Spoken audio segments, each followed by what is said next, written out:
you're the 4-round king. Tonight you're going beyond 4 rounds, or at least it could go beyond 4 rounds. Matter of fact, it's 4 rounds. It's scheduled for 4. Scheduled for 4, but I mean... 4 or less. I'll put it that way.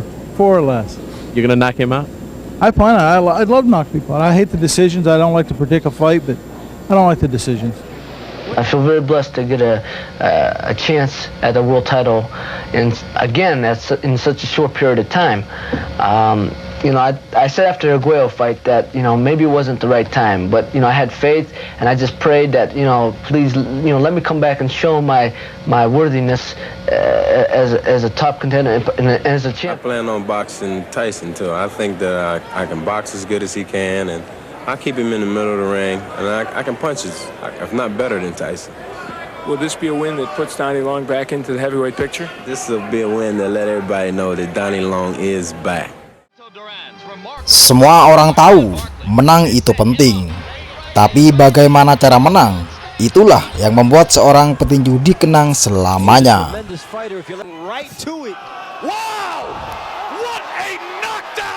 Ada pertarungan yang berlangsung 12 ronde, penuh dengan strategi dan perhitungan.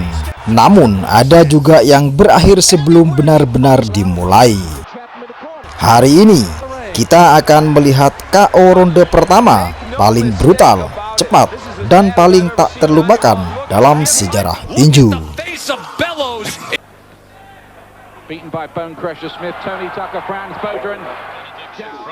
Pada tahun 1989, sang juara IBF kelas menengah bernama Michael Nunn menghadapi mantan juara dunia WBA Sumbu Kalambai. Michael Nunn dikenal sebagai petinju kidal dengan kecepatan dan refleks luar biasa. Sementara Kalambai adalah petinju teknis yang berpengalaman, juga sulit ditembus. Sejak awal laga, keduanya menjalani masa saling membaca. Tidak ada serangan membabi buta, keduanya terlihat menunggu peluang.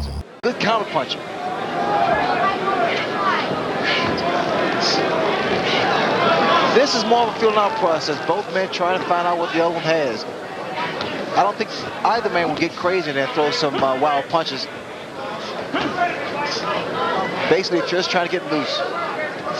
You see the confrontation of the southpaw Nunn against the.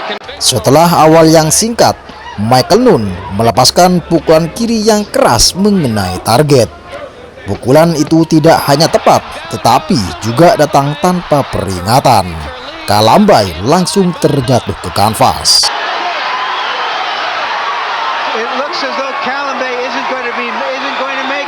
Ini bukan hanya knockdown biasa, tapi benar-benar tidak mampu melanjutkan pertarungan. Dalam hitungan menit, pertarungan dinyatakan selesai. Sebuah kemenangan KO ronde pertama yang mengejutkan dunia. Kalambai yang sebelumnya dikenal sulit dijatuhkan, bahkan belum pernah kalah KO sebagai profesional. That's something that Michael second to again, that's in such a short period of time. Dalam salah satu pertarungan paling liar di ronde pertama, sang juara WBA kelas ringan saat itu, Arturo Frias, berhadapan dengan sang penantang Ray Mancini. Sejak detik pertama, ini bukan pertarungan biasa. Tidak ada masa membaca, juga tidak ada permainan taktik panjang. Keduanya langsung perang.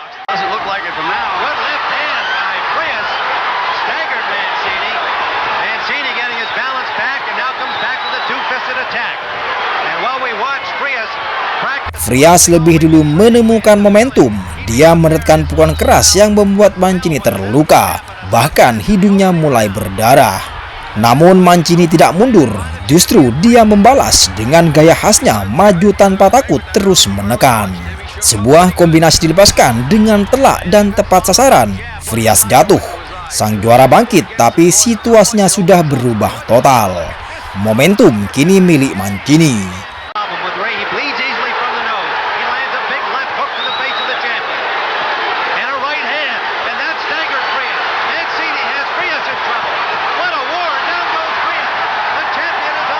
Tanpa memberi ruang sedikit pun, dia langsung mengejar.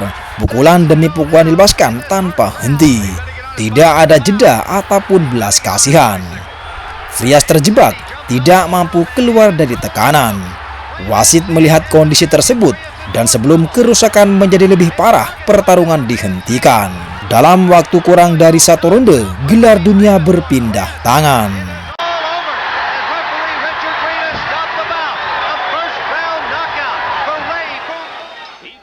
Setelah kekalahan profesional pertamanya, Mike Tyson kembali ke ring dengan satu misi, membuktikan bahwa dirinya belum selesai.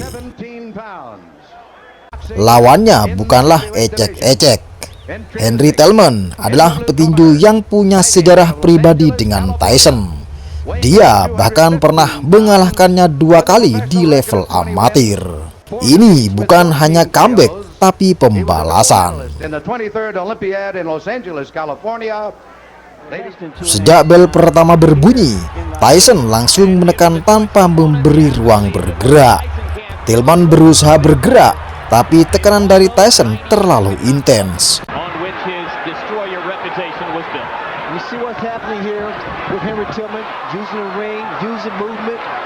Mike Tyson, I knew he would charge right at Henry Tillman because he doesn't respect Henry Tillman. But in doing so, he may leave himself open because he's trying so hard to impress. Di detik-detik akhir ronde pertama, Tyson menjebak Tillman di sudut ring. Satu pukulan kanan keras dilepaskan dan mematikan, Tillman pun terjatuh. Bukan jatuh biasa, ini adalah jenis pukulan yang membuat seluruh arena langsung tahu pertarungan sudah selesai. Surprise! And Tyson rushes to Tillman to help him up, which may not at the moment. Petinju muda yang tengah naik daun bernama Tommy Morrison berhadapan dengan Johnny Harry Terrell dalam pertarungan yang dijadwalkan 6 ronde. Ini terlihat seperti laga biasa, namun bagi Morrison, ini adalah kesempatan untuk menunjukkan bahwa kekuatan pukulannya benar-benar nyata. Sejak bel berdentang, Morrison tampil agresif. Dia tidak membuang waktu untuk membaca lawan. Setiap gerakan diarahkan untuk membuka peluang pukulan keras. Sang lawan mencoba bertahan dengan bergerak, namun tekanan dari Morrison terus meningkat.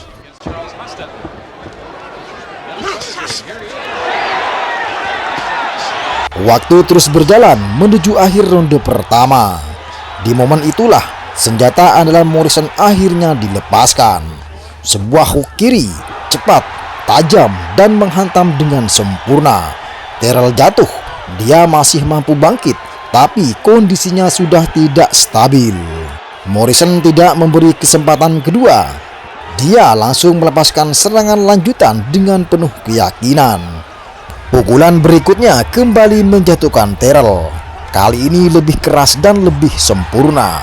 Sang wasit menghentikan pertarungan KO di ronde pertama.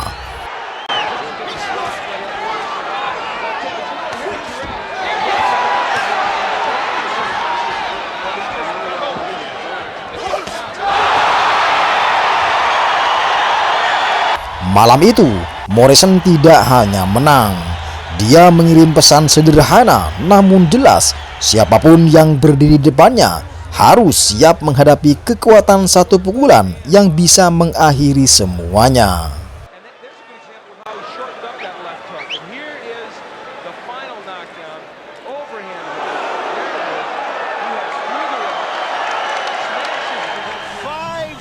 Tahun 1993, juara dunia WBO kelas berat Tommy Morrison naik ring untuk mempertahankan gelarnya melawan petinju yang relatif tidak diunggulkan bernama Michael Biehn.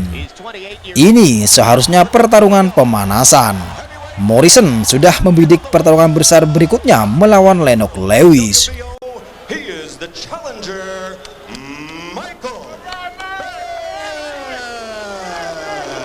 Begitu ronde pertama dimulai, Morrison langsung tampil liar. Dia menekan Biehn ke arah tali ring melepas rentetan pukulan dengan niat mengakhiri pertarungan secepat mungkin. Michael Biehn berada dalam tekanan, namun di tengah serangan itu dia melihat kekosongan. Hanya butuh satu momen, sebuah pukulan kanan keras mengenai Morrison, seketika semuanya berubah. Dia terjatuh, dia bangkit, namun belum sepenuhnya pulih.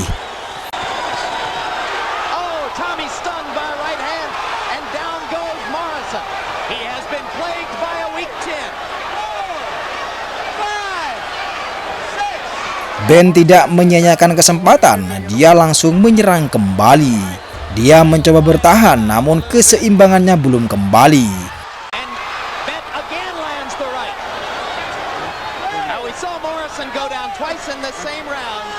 One more knockdown and this is over, and Michael Bent knows it. 3 knockdown rule in effect. Michael Bent on the verge of a big moment, and he's got it. That's it. A first round. Malam itu menjadi salah satu kejutan terbesar dalam sejarah tinju. Seorang juara yang diprediksi akan melangkah ke pertarungan besar berikutnya justru tumbang oleh satu momen.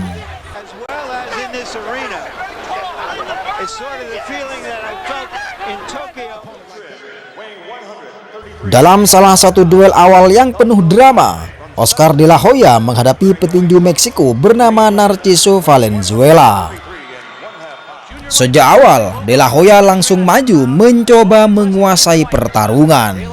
Dia ingin mendikta tempo sejak awal, menekan, mengontrol, dan menunjukkan dominasinya. Namun, rencana itu tidak berjalan mulus. Valenzuela justru lebih dulu menemukan peluang. Sebuah kombinasi cepat dilepaskan dan mengenai dengan telak. De La Hoya pun jatuh.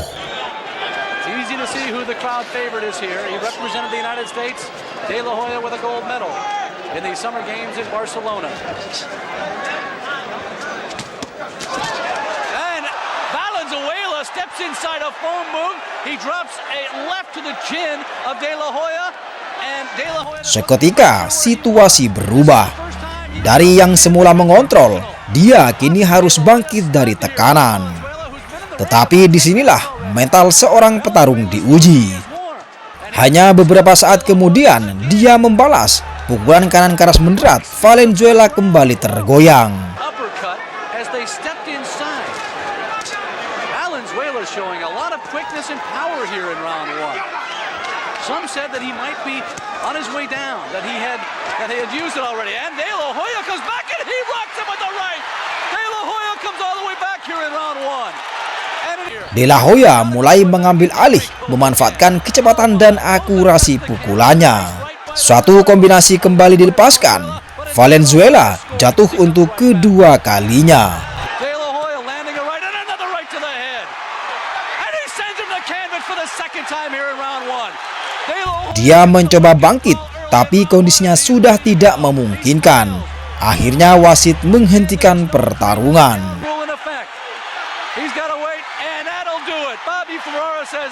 Malam itu menjadi gambaran terang tentang siapa De La Hoya.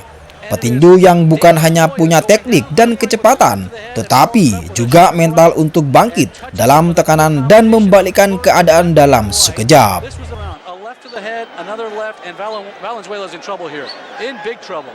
He goes back into the ropes. The most identifiable hairstyle. Dalam pertarungan kelas berat yang syarat kekuatan, Sharon Briggs menghadapi veteran bernama Kelvin Jones. Briggs datang dengan reputasi sebagai petinju yang selalu mencari KO. Tidak ada adaptasi atau strategi panjang. Pukulan pertama mulai mendarat, lalu pukulan berikutnya dalam hitungan detik Jones sudah terlihat terguncang.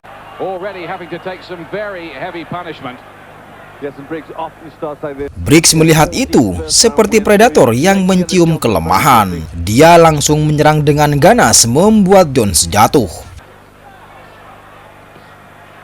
Head and body shots, setting himself well.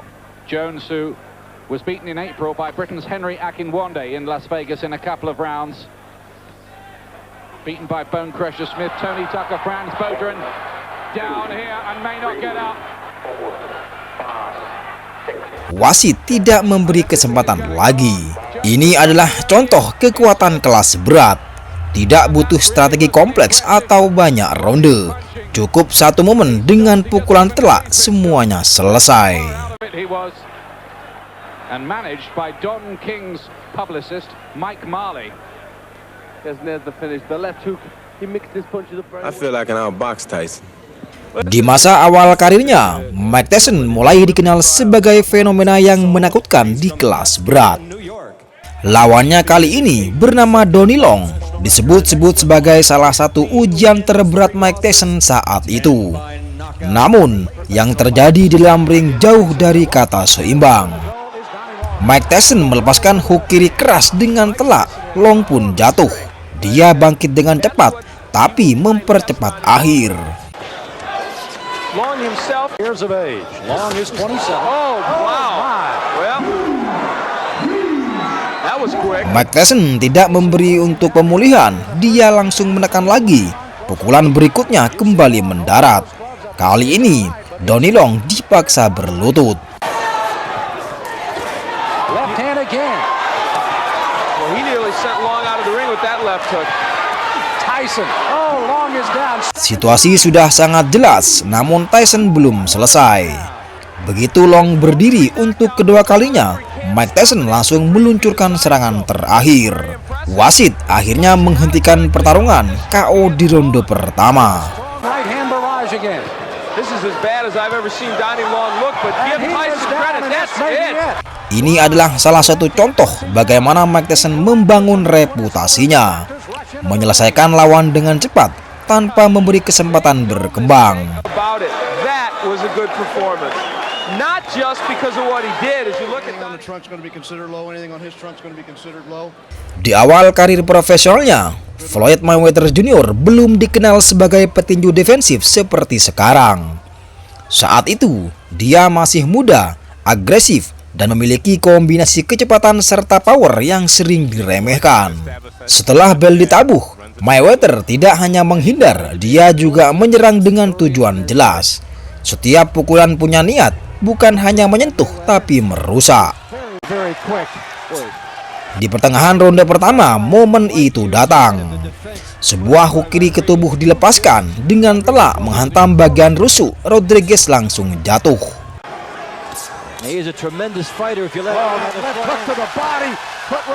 Tak lama kemudian pertarungan pun dihentikan. Duel ini menunjukkan sisi lain dari Mayweather yang sering dilupakan, bahwa sebelum dia dikenal sebagai master defensif, dia adalah petinju dengan akurasi dan power yang sangat efektif. Yeah, he set him up pretty nicely because as Rodriguez was coming in, he was starting. Peraih 2 medali emas Olimpiade, Robeisy Ramirez memasuki masa awal karir profesionalnya dengan ekspektasi tinggi. Setiap pertarungan bukan hanya kemenangan, tapi pembuktian bahwa gaya amatir elitnya bisa diterjemahkan ke dunia profesional. Bel baru saja berbunyi, Ramirez langsung menunjukkan niatnya. Sekitar 30 detik, Ramirez menemukan momen. Hook kiri dilepaskan dengan mengenai sasaran, Andujar pun jatuh. Knockdown pertama datang begitu cepat, bahkan sebelum pertarungan benar-benar berkembang. Andujar bangkit masih mencoba bertahan, namun disitulah kesalahan terjadi. Begitu laga dilanjutkan, Ramirez tidak memberi ruang. Satu rangkaian pukulan kembali menjatuhkan Andujar untuk kedua kalinya. Tidak ada lagi yang bisa dilakukan. Sang wasit menghentikan pertarungan. Bagi Ramirez, ini bukan hanya kemenangan cepat, tapi pernyataan bahwa transisi dari amatir ke profesional tidak mengurangi ketajamannya, justru membuatnya semakin berbahaya. That's what Team Ramirez was looking for tonight. Pada Oktober 2020, Edgar Berlanga kembali naik ring, membawa satu hal yang mulai menjadi perhatian besar. Rekor KO ronde pertama yang nyaris tidak masuk akal. Begitu bel ditabuh, jawabannya mulai terlihat. Berlanga langsung maju dengan agresi penuh. Tidak ada penjajakan ataupun keraguan. Setiap pukulan dilepas dengan niat mengakhiri. Hook kiri dan right hand, kombinasi yang terus mengarah ke target. Sang lawan mencoba bertahan, namun tekanan itu datang terlalu cepat. Saat keseimbangan itu hilang, Berlanga tidak menyia-nyiakan momen. Serangan lanjutan dilepaskan tanpa henti. Wasit melihat kondisi tersebut dan tidak memberikan pertarungan berlanjut lebih jauh. Edgar Berlanga dinyatakan menang lewat TKO di ronde pertama. Bagi Berlanga, kemenangan ini adalah identitas. Seorang petinju yang masuk ring dan hampir selalu keluar dengan kemenangan sebelum ronde kedua dimulai.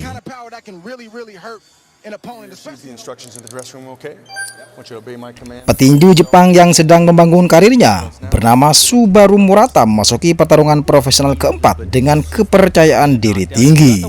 Sebuah pukulan kiri lurus dilepaskan dengan telak mengenai dagu, Negret pun jatuh.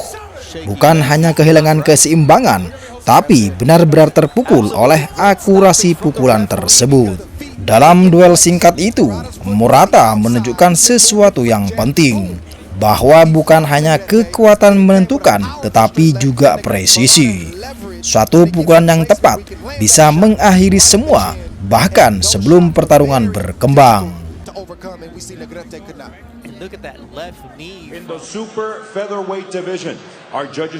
Petinju muda berbakat, peraih medali perak Olimpiade, Shakur Stevenson memasuki pertarungan profesional ke-9 dengan ekspektasi tinggi.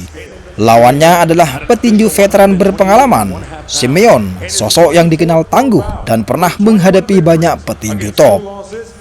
Namun sejak awal ronde pertama, Stevenson menunjukkan bahwa dia berada di level yang berbeda. Simeon mencoba masuk mencari celah, namun pertahanan Stevenson terlalu rapi. Lalu di pertengahan ronde pertama ini, Stevenson mendapatkan pukulan keras yang sangat telak. Simeon mencoba bertahan, bahkan berusaha mengunci untuk mengulur waktu. Namun Stevenson tidak membiarkan pertarungan itu melambat. Pukulan ke tubuh, naik ke kepala, kombinasi yang terus mengalir, tekanan itu akhirnya terlalu besar. Wasit melihat kondisi Simeon yang sudah tidak stabil, memutuskan untuk menghentikan pertarungan.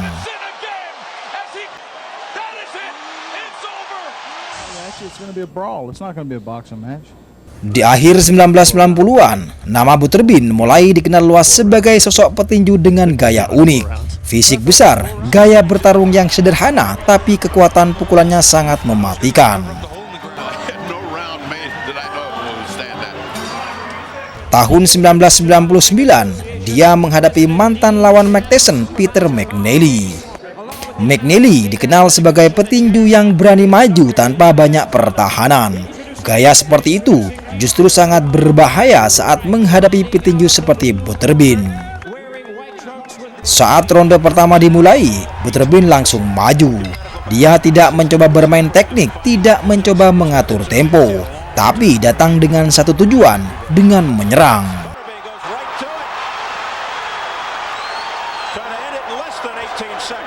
Serangkaian pukulan dilepaskan dengan kekuatan penuh. Hook, strike, semuanya diarahkan langsung ke tubuh dan ke kepala. McNeely mencoba membalas, namun dia tidak punya jawaban atas tekanan tersebut.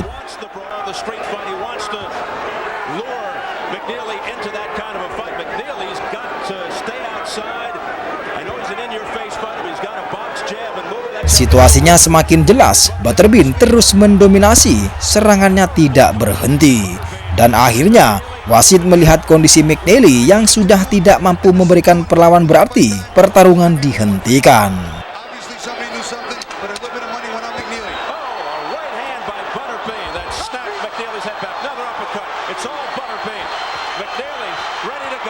Dan malam itu, Butterbin menunjukkan bahwa satu ronde saja cukup untuk mengakhiri pertarungan.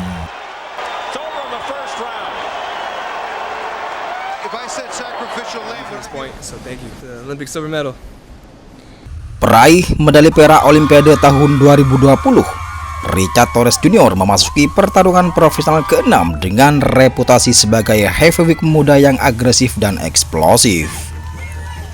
Lawannya, Willie Jack Jr. datang dengan tekad untuk memberi perlawanan.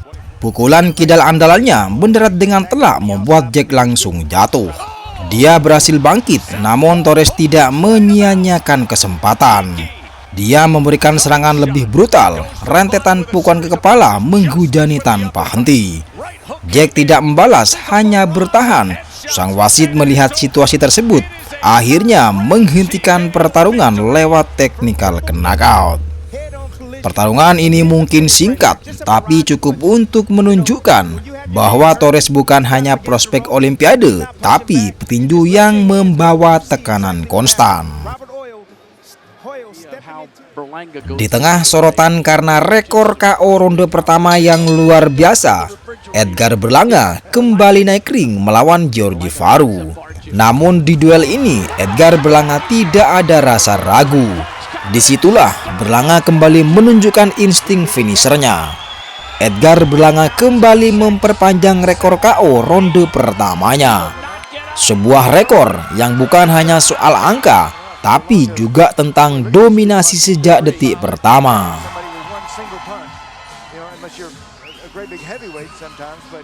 By way of knockout, still